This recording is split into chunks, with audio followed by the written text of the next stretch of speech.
welcome to We Never Met, the podcast where I have interesting strangers on every week. And today we have... Alex Mariani, a.k.a. DelMar The Poet. Yeah, we were just chatting before this. You do so much stuff. I do a lot. I do a few things, yeah. I dabble. Yeah, I dabble, yeah. And you grew up here in Milwaukee, or close. And then what would you say that you do now? Like, what's your identity now? I am a motivator and an artist. Okay. I guess that's what I would, if I were to classify myself. Yeah. Mm-hmm. And so from a young age, were you into music? Like, yeah. What kind of music were you into? Were you creating music at a young age? Art started off as drawing. Oh, really? I've drawn my whole life. Okay. Yeah. There's this cool picture actually, like my mom found. I was like 4 and I drew this bird, and like I just had an understanding of like how the bird's neck bent, and like I just always drew. That was always something I did. But then a drawing just throughout time slowly turned into music. Okay. Just kind of art in general. Yeah. You know what I mean? Yeah. So were you ever considering doing that? Like being an artist, like drawing wise and like doing that? Yeah. I was. Yeah. I got talked out of it. By who? Everybody. Oh. I had a pretty inconsistent upbringing. So like when I was a senior in high school, I actually lived with some friends, and a friend, his family. Yeah. And like at the time I was like, I just want to make sure that I make the right choice, So I went to school for what I was telling everybody was engineering. Okay. And that's a lot more math than I expected. It's a lot of math. Yeah. So that didn't work. And then I switched through 4 majors in 3 years, and was going to be an art teacher.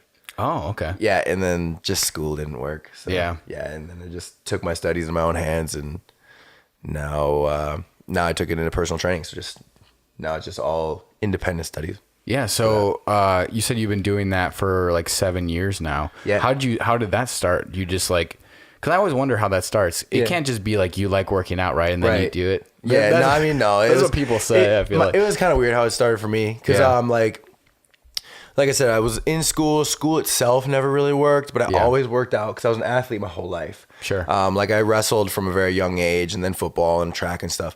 And then when I dropped out of school and I moved home, I got a job at a Cardinal Fitness. Okay. And I was just selling memberships. But like a good friend of mine, he used to work out with me at night, and I helped him lose like 60 pounds. And then, yeah, he got into Air Force Warhawk training or some shit like that. Dang. Like he had to get in shape for. Yeah. And then he told me, he's like, dude, you should really start, consider training. And like, I didn't take it too serious, but then time just progressed, and I ended up landing myself in a personal training job for, it's Bally's, but then Blast Fitness.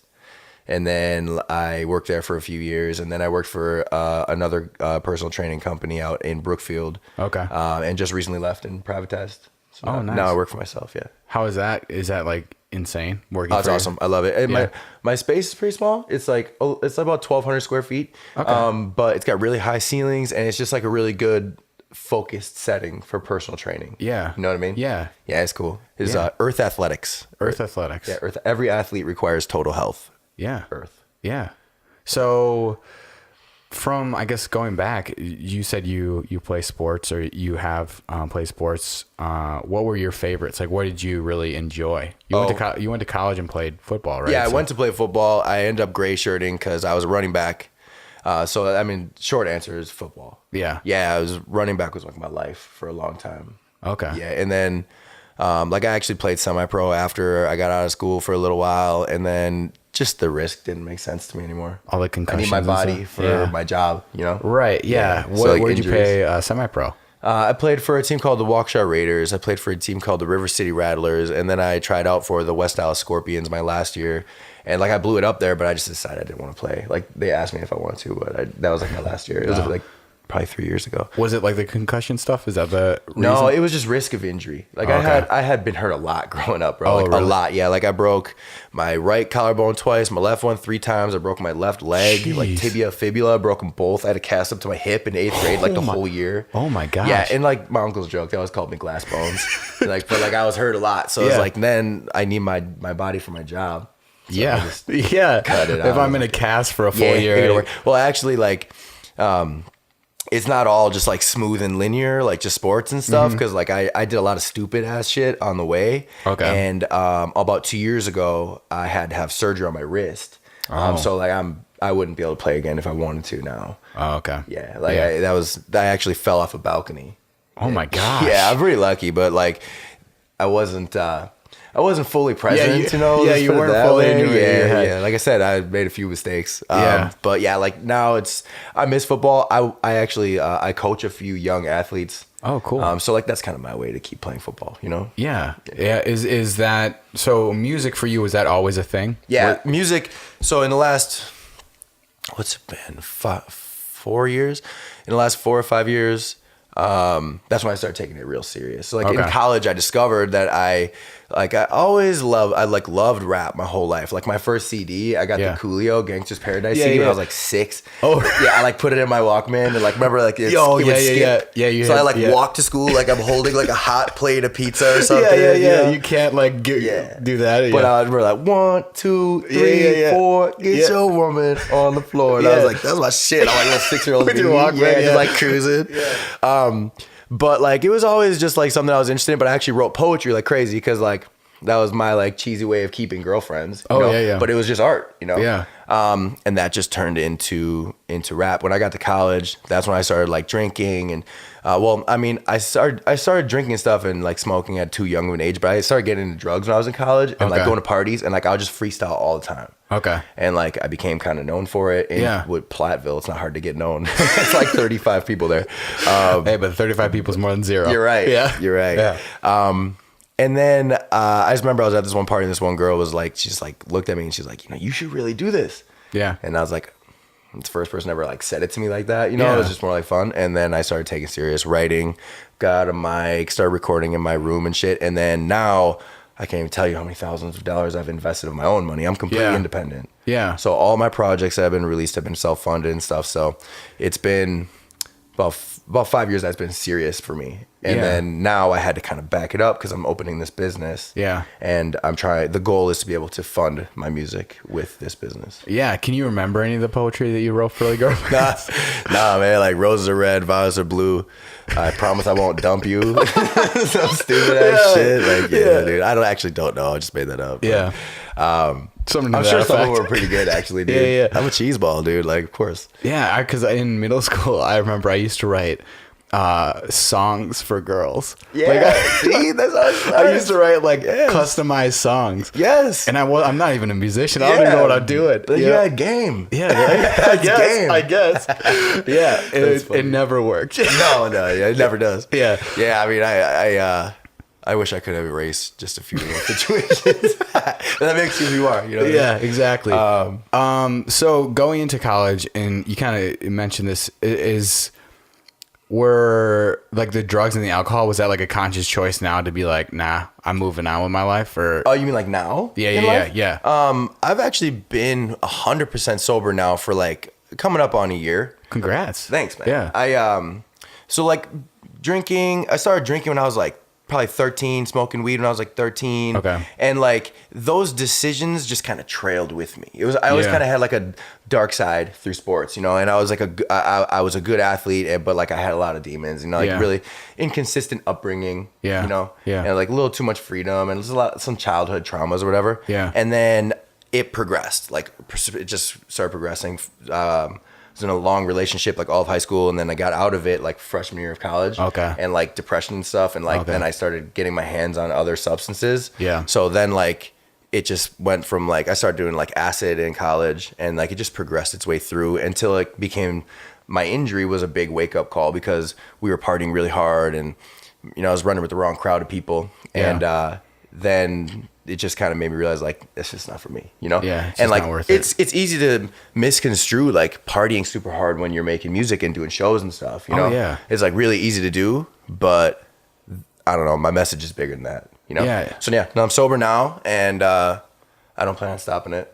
Yeah. We'll see what happens. Yeah, that's awesome. But I'm never going back doing drug shit, dude. That's just you learn things through it all, but like there's so much more to life than that, you know? Yeah. And like so much of the mainstream media music is that, you know? And like, it's not for me. Yeah. Yeah. And talking about your music, you got an award at 88.9 Radio Milwaukee. Yeah. Was that like a really cool turning point for you? That was huge, dude. I really didn't expect it because I was up against some really good competition. Yeah. And honestly, I remember when the original listings of the nominations for 88.9 came out, I wasn't on any of them. Oh, okay. And I was super distraught about it because I put like so much time and energy and effort into my album Rafters. Yeah. And just so many different things happened just to make that album happen. And I really believe in the music. And I was like, damn, man, no one's listening to it, you know? Yeah. And then I got voted in as best disc we missed, which is awesome because it's like a people's choice thing, and I won it, which was really, it was huge. I didn't see it coming.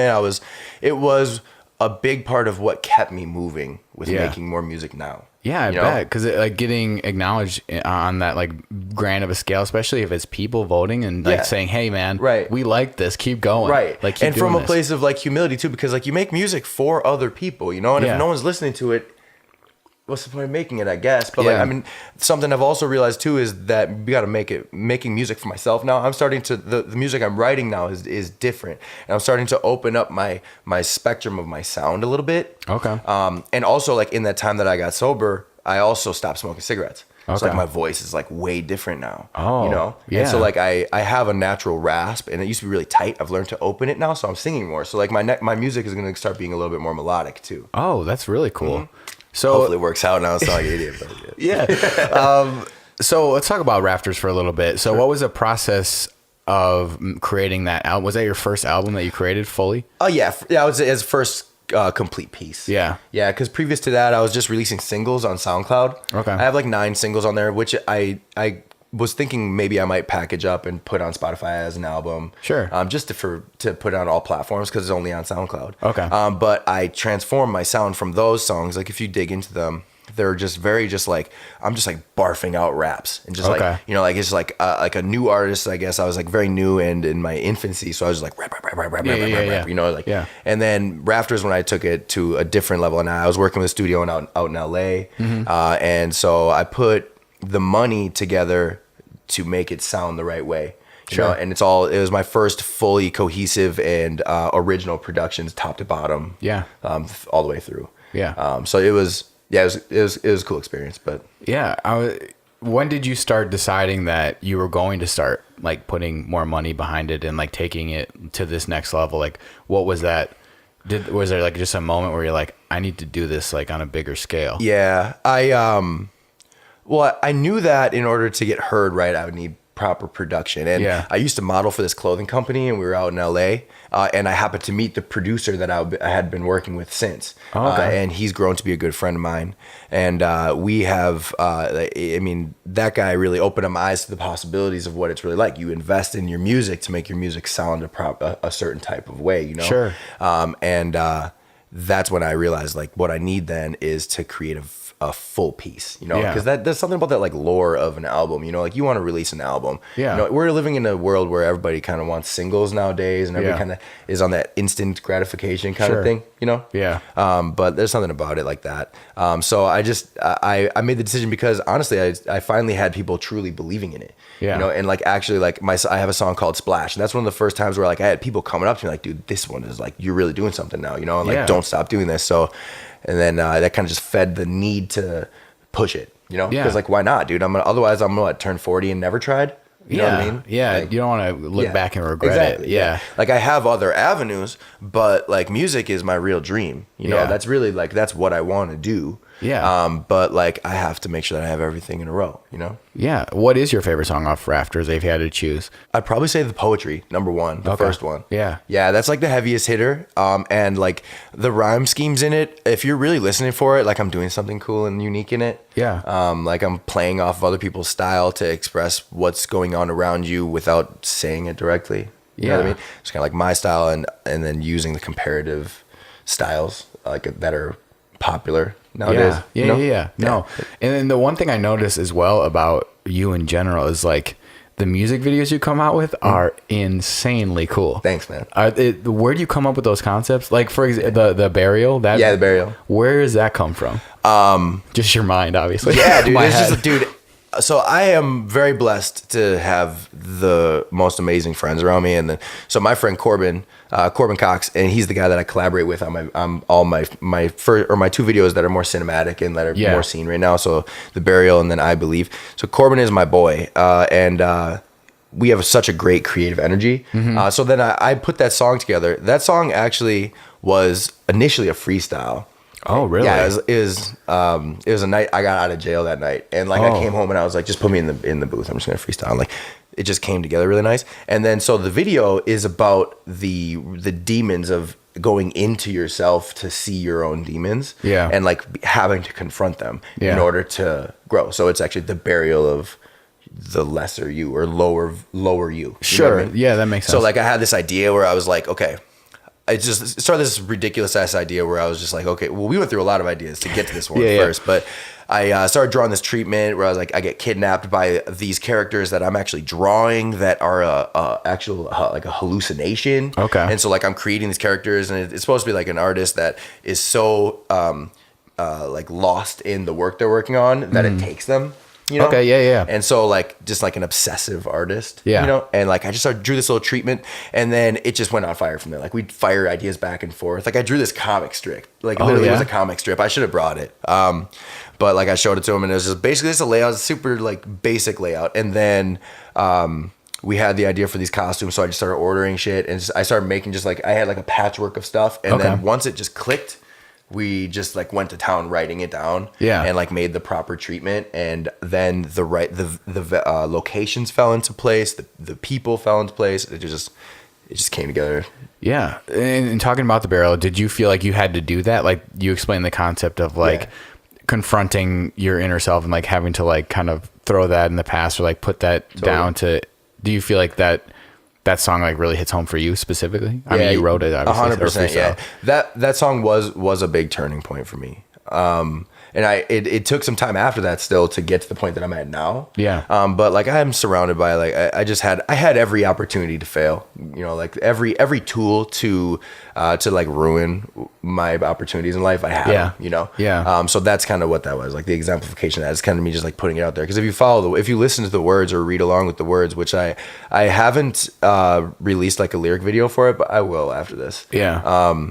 Because like you can totally see it. Like I say, like I'm buried alive, feeling so dead. What I'm gonna say, I'm crying again. Yeah. Like anybody can relate to that. You know what I mean? Yeah. Like we all have our own things, but like there's just, if you really listen to it, that's what it was. Yeah, and you also have a song about mental illness and depression. Is that something that also affects you? Yeah. Yeah, I have been through. I have a lot of things that I battle with, and a lot of it had to do with me being sober to be able to actually grow past it. That makes sense. Because like I would go into something bad would happen to me, and I start getting messed up. You know, and start drinking whatever it was that I was doing that time. And I never actually addressed what it was. So like I'm realizing like as a kid, like things that happened to me as a kid that like brought these pains out. You know, you start paying attention to it. Yeah. So like it was a big part of it. And then the song I think you're talking about I Believe. Yep. Which originally is titled The Belief on my album. Yeah. So we reprised that song. So the original song does not have my sister in it, and The Belief. I wrote that song for her. So my sister had struggled with a heroin addiction for a long time. Okay. And that song was like my last hope to get her out, and it worked. And then she ended up having the opportunity to re-sing the song with me. Yeah. So yeah, it's something that's really close to me, because that music video is intense for just a whole nother it's a whole nother style.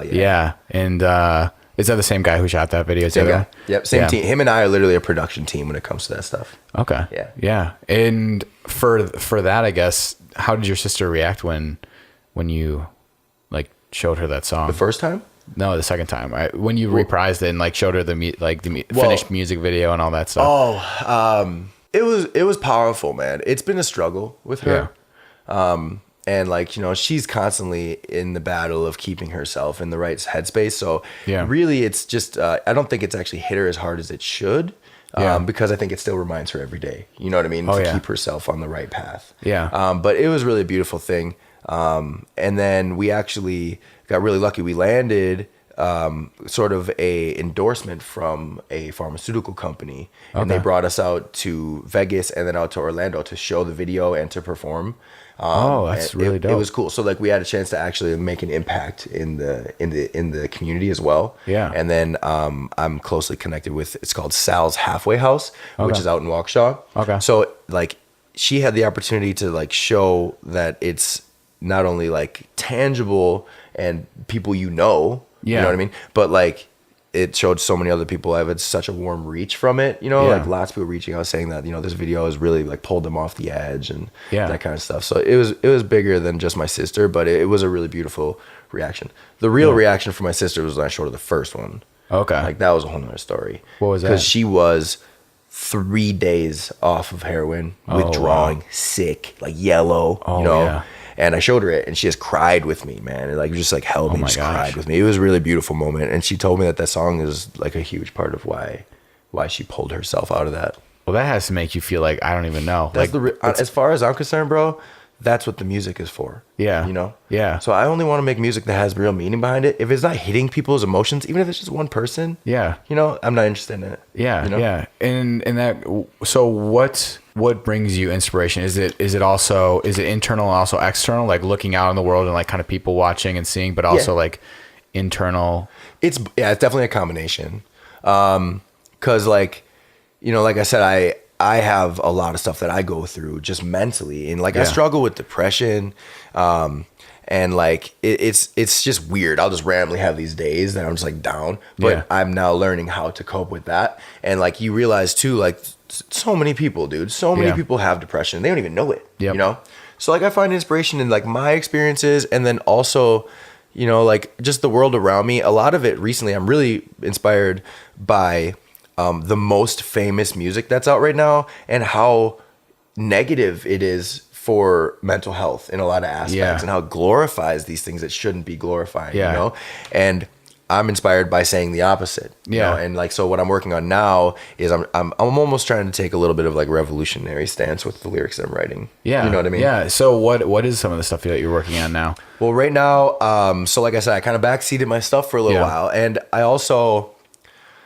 just real brief, after the injury of my wrist, and I had a studio that I built. Really? Yeah, I had a partner that I built a studio with, and we lived at this place.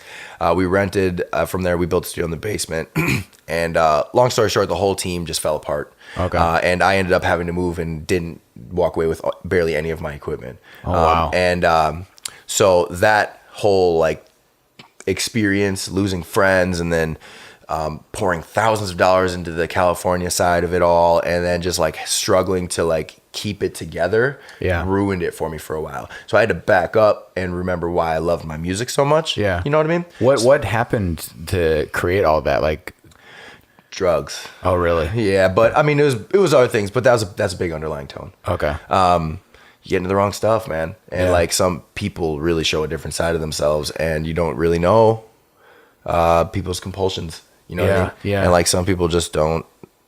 I mean, nobody should be messing with drugs. But like some people really change. Yeah.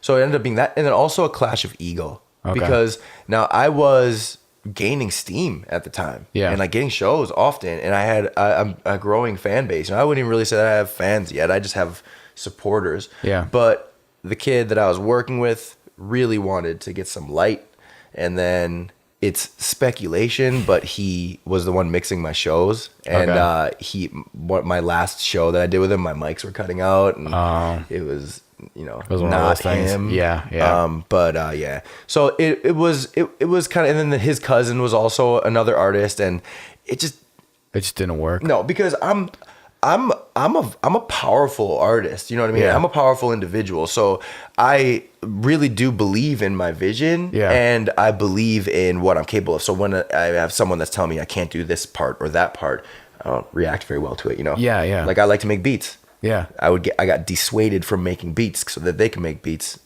because I had to focus on my writing, you know what I mean? Yeah. And like, it's just now I backed it up. Now I'm doing my own productions. I am working with other producers. Yeah.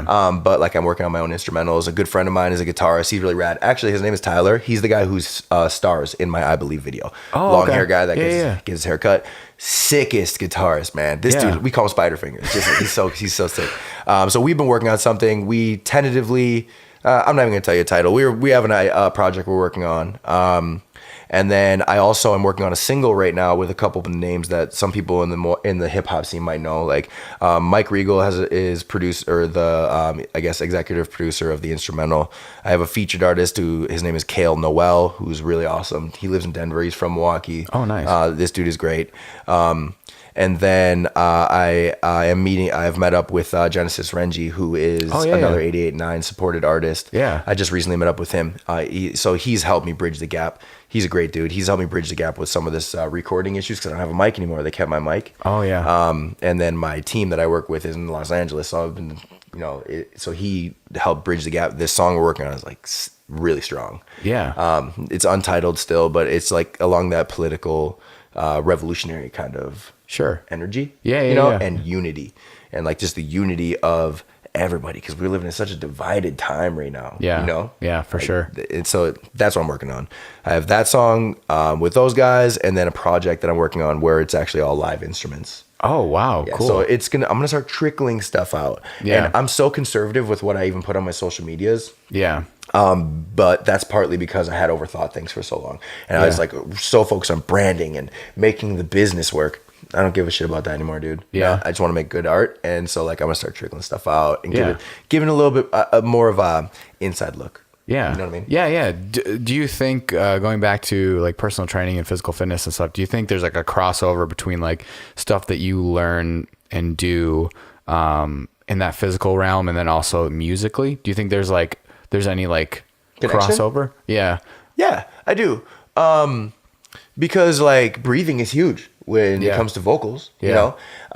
And so like, if you're in better cardiovascular shape, you're going to be better on stage. Yeah, that's you true. know what I mean? You're not sweating up there. Totally, yeah. And like, you're able to breathe and take full breaths and not sound like you're running out of breath. That used to be a big problem of mine, dude. Oh, Because really? I do have like a lot of my stuff is like staccato, quick pace, lots of words. For sure. I'd run out of breath, and that doesn't happen anymore, partly because of the smoking. But like fitness too, it goes hand in hand because I'm touching people's lives. Like, I'm helping people. I've helped almost 20 people lose like over 120 pounds. That's so crazy. Dude, that's like so awesome. really cool. And like, that's really rewarding. But they're like the most amazing supporters of my music, dude. Yeah. These people push everything that I do. Yeah. Like The Burial has almost 11,000 views on YouTube. And that's strictly just from people that I know that have helped push my music. Yeah. And that's nothing big, but that's a decent little reach. That's good. Yeah. And that's like minimal marketing. It's just because people care, and like I'm able to help them in the gym and they support what I do outside of it. Yeah. Yeah. And it probably helps with concerts too, performing totally. live. 100%. Is there there do flips and shit? I can't do backflips, but but coming soon. Yes. Either way, loading. Yeah. Was there a concert or anything that you performed or a gig that you really still is like a huge memory for you, or like a something that you kind of still remember now as like, oh, this was like a super cool thing that I did? Yeah. There's a few, but my most recent one was when I was in Orlando. So this company, they brought us to Vegas the first time, and then like 6 months later they brought us to Orlando. So the first time was we performed the old song, and then we had landed an investment from somebody that's through that company. And then Betsy and I repressed song, we got the video. Then they invited us back. So what they did is they played it off like we weren't there. Oh. And then they played the video, and we performed behind it. And then like at the first like real drop, we walked out and the place went crazy. That's so cool. It was really sick. That was one of the most difficult things too, as far as performances that I've had to do, because I was behind the monitors and I didn't have an in-ear. Oh, okay. So like I had a latency I had to catch. Yeah. So like my first jump in was like an eighth of a beat too early, so that I had to catch it. You know? Yeah. And it was just like such a good experience, because like it made it have a really like authenticity to it. Yeah. And the people thought maybe like the sound guys were messing it up because they didn't know that we were there. Like maybe there was an echo or something. And then we walked out and the place just went nuts. That's They're so like cool. probably 800 people. It's like nothing huge, but it was really cool. That is really cool. Do you have more live shows like or planned or hopefully in the future? Yes, yeah. And like I told you, like, so the sobriety thing was a tough thing for me, man, because like I go to all these venues and shit, and like I know that I have all of the signs of a drinking problem. You know what I mean? Yeah. So at some point you got to look at yourself like, I probably have a drinking problem. You know what I mean? Yeah. So I had to get to the point where I was able to go to these venues and events and not want to drink. You know what I mean? Yeah. So now I'm at a point where I realized too, it's really funny, dude, because my first show I ever did. Yeah. That was, so a couple years ago, like I told you, I got in some trouble. I had, I got 2 DUIs in the same year. Don't ever drink and drive. Yeah. But I had an ankle bracelet on that like measures, called scram bracelet, and measures your alcohol. So I couldn't drink at my first show. Right. Oh, so yeah. I was like getting drug tests and stuff. So I was 100% sober at my first show. Yeah. So nervous. Yeah. Killed it, dude. The place went crazy. And then fast forward, I had so many stumbly performances through it. They were great performances, but like, you know, you have your imperfections. Yeah. Now it just reminded me that first one is exactly where I needed to be. Yeah. And now I'm able to go to these events without feeling like, you know, like I need to drink anything. Sure. And then also I realized too, like the anxiety of performing is what drives the performance. You know what I mean? Yeah. You're not supposed to run from that. Yeah. You know what I'm saying? Yeah. So new shows are going to be coming up. I hadn't tried to book because there's so much traumatic bullshit that happened to lead up to now. Yeah. And then to get my business going and stuff. And now I'm in a spot where I am going to start booking at least like a show a month or something of that nature. Yeah. And I've been establishing the connections to do so in Milwaukee. Yeah. You know? Yeah. What was the year of when you first started getting sober? What was that experience like? Like, was it, I'm sure it was like super hard, right? It was tough, man. Cause like you realize real quick that a lot of your friends that's the mutual interest, you know? Yeah. So that's like the toughest thing about it is like people don't realize that, you know, you go out and party with people, you take out the party, a lot of those people disappear. Yeah. A lot of those people aren't really your friends. They aren't. Yeah. It's true. That was one of the toughest things about it. But that year was, so I had fallen off a balcony. Yeah. I got this scar here. You can see it. Oh, yeah. See that? Yeah. So I was falling upside down and I caught myself. Thankfully, I'm in shape. Yeah. And I was falling from ahead and then caught myself. I blew my wrist out, tore one of the ligaments in my wrist. Oh, yeah. Had to get surgery. And then I talked to, it was such a coincidence. It was a couple weeks later. One of my coworkers trains this guy. He's a wheelchair athlete, ex-Marine, totally rad dude, right? Yeah. He has no use of his legs. Yeah. And I was talking to him. I was like, dude, he's like, what happened to your wrist?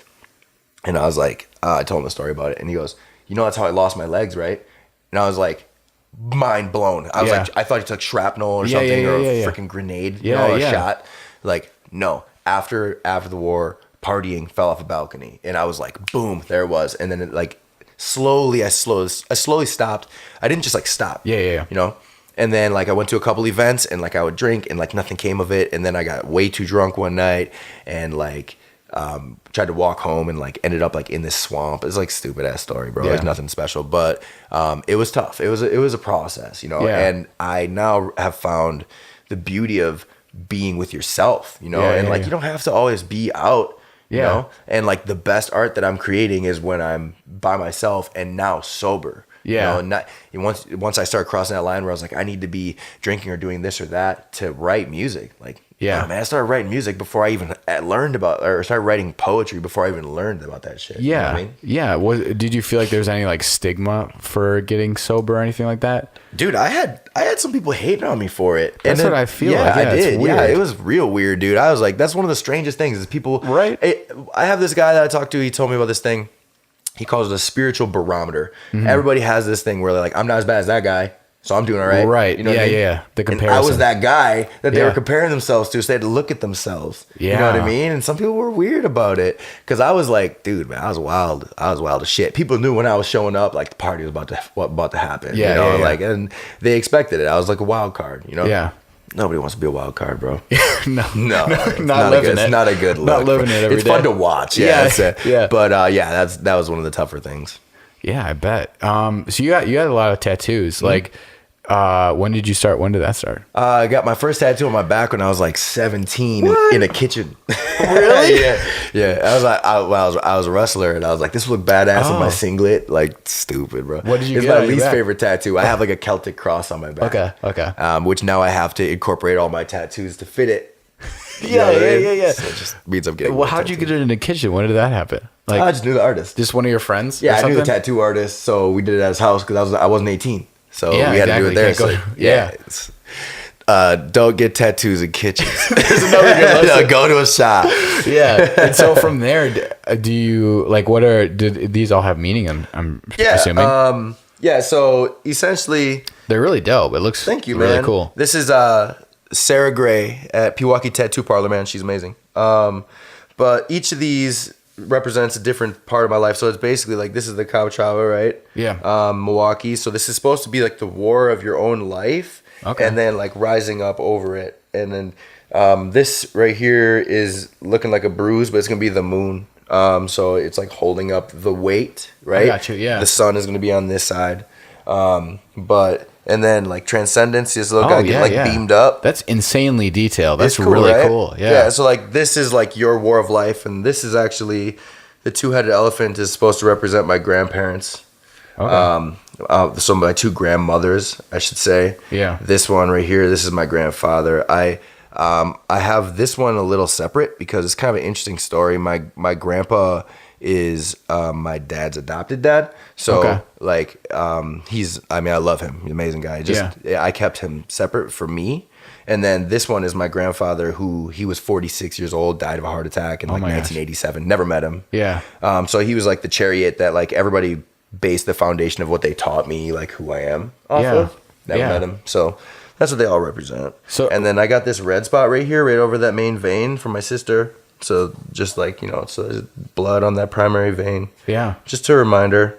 I mean, I've never actually told anybody that, but that's what it's for. It reminds me. Dang. So Yeah. what was your childhood like? Like, what was growing up like for you? It wasn't that bad at first. Like, we lived over by Miller Park. You remember when the crane fell? How old are you? I am 27. Yeah, so really same age. Yep.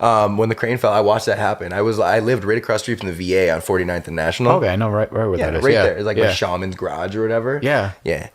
So grew up there, 10 years old, moved to Waukesha. And then my parents got divorced like fucking 2 months after we moved to Waukesha. And so it was like new place and major inconsistencies. Now, my parents divorced. That's a whole nother story. Yeah. Like it has a lot of downs and some ups. It is what it is. Yeah. But at that time, basically things just got hectic, Yeah. And like I have 3 sisters and an older brother. I'm the middle child. I'm J. Cole. No, I'm just playing. But really, no. But my brother is 10 years older than me. So okay. he was always partying super hard. And like my dad is not his real dad. Yeah. And then I have an older sister who her dad is also not my dad and not his dad. You know what I'm saying? So we had like we all loved each other very much, but like there was like a split, like how it affected everybody. Yeah. But my brother always would party like crazy, so I would just sneak down there and like steal beers and shit when I was like 11 and 12. Yeah. And then like that's when we had a lot of freedom, start skateboarding and all that kind of stuff. And then I would just disappear, go to friends' houses, and I was just left to my own devices a lot. Yeah. Yeah. What did that make you think? Like as a kid, like were you okay with that at the time? Like were you? Like, I didn't know what to think. Yeah. Yeah, I didn't really know what to think. It was pretty traumatic, man. I watched some really, really like bad fights happen between my parents and then my older brother fist fighting with my dad. Oh my gosh. Yeah. Then you fast forward, like all my mom's boyfriends, a lot of weird shit. I was a carny when I was 12. What? Fucking traveled with Pharaoh shows. Really? Yeah, my mom dated this guy. He worked for like the bottle breaker. You like throw the ball and break the bottles at the county fair or whatever. Yeah. Yeah. I linked up with him, and then we ended up traveling around. I worked like 10 different places, including the Indianapolis State Fair. Really? Straight up carny, bro. Wow. How long was that? Like It was a whole summer. a whole summer. Yeah. What is that like experience like? What is it like A doing lot that? of dirty hotels. Yeah. My brother and I really bonded during that time though, because he and I, like, there was a couple nights where we had to sleep in the van. Yeah. And like we just had the most hilarious conversations. My brother Nick is like one of the most creative people you'll ever meet. Yeah. He texts me shit that's so off the wall, dude. He's got all these crazy ideas, and he's a huge motivator of my music because he always texts me random shit. Yeah. And like there was a time, maybe like about 2 years ago, where Nick went through some dark stuff and he had to move in with me. And like we had about 6 months of just like heavy, like getting into music. I taught him how to use Logic and all that kind of stuff. And then he ended up moving out, but I don't remember how I started talking about that. No, we're talking about the Carney. Yeah. So that was sleeping in the van and just traveling around and weird people, meth heads. And you said like 12, right? You were doing this? I was 12, yeah. Jeez. Yeah. That's early age to get introduced to all that stuff. Yeah, I mean, I met some characters, dude. That's the first time that I ever heard of people doing hard drugs. Oh yeah, there's some people like legit meth. Like there's people doing meth. Like these, like I mean, meth. Yeah, I don't know, bro. Yeah, I didn't do that. Yeah, but, yeah. That was an experience, man, and it wasn't all negative though. Like it was a big part of growth. We came back. My mom actually ended up dating that guy for years. Okay, that guy was like super alcoholic and abusive. I caught him hitting my mom once. Jeez. Yeah, I had to flatten him when I was like 15. Yeah, that was actually a pretty long chapter. It went from Carney 12 to like then he lived with us for like a long time. Wow. He's not all that bad though. Dude's got problems, but whatever. Yeah. Yeah, and then like my dad had a bunch of different girlfriends throughout all that. And do they still both live in Wisconsin? My parents? Yeah, they do. Damn. Yeah. That's crazy though. Yeah, it was a lot, dude.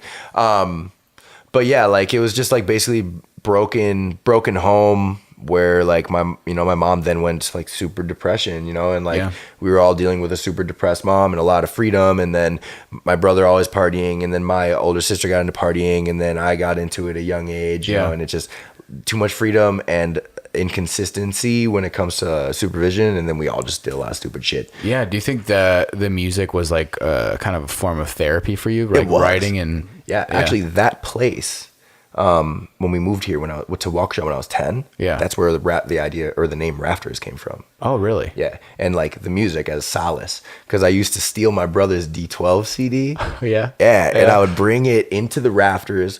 We had a TV up there, I had a stereo, and I had my Super Nintendo. And I would sit up there, it's hot as shit, dude, like fan blasting on me, and just I would listen to D12 on full blast so everybody could hear it. Yeah, and I'd lock the doors so they couldn't get into the garage. Yeah, I'd just be sitting up there just fucking jamming.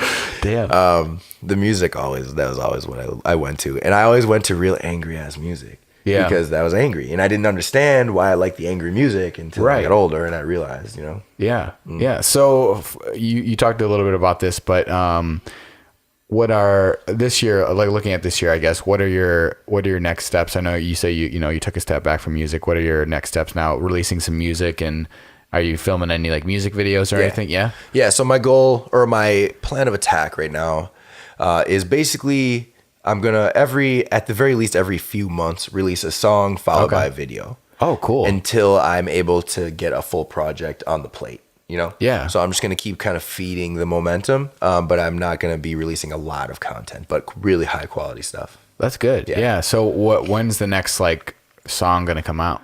Do you think? I would think that it'll be through mix and master. I should have the song done in like probably 2 or 3 weeks. Oh wow, so that's soon. Yeah. But I'm not gonna be able to release it for. I'd probably say May. May? Yeah, I'd say May. It's a birthday song. My birthday's May 3rd. So. Oh yeah? My sister's birthday's May 4th. Yeah, there you go. Son. Join. There you go. Yeah, join birthdays. There it is, bro. Cool. That's cool.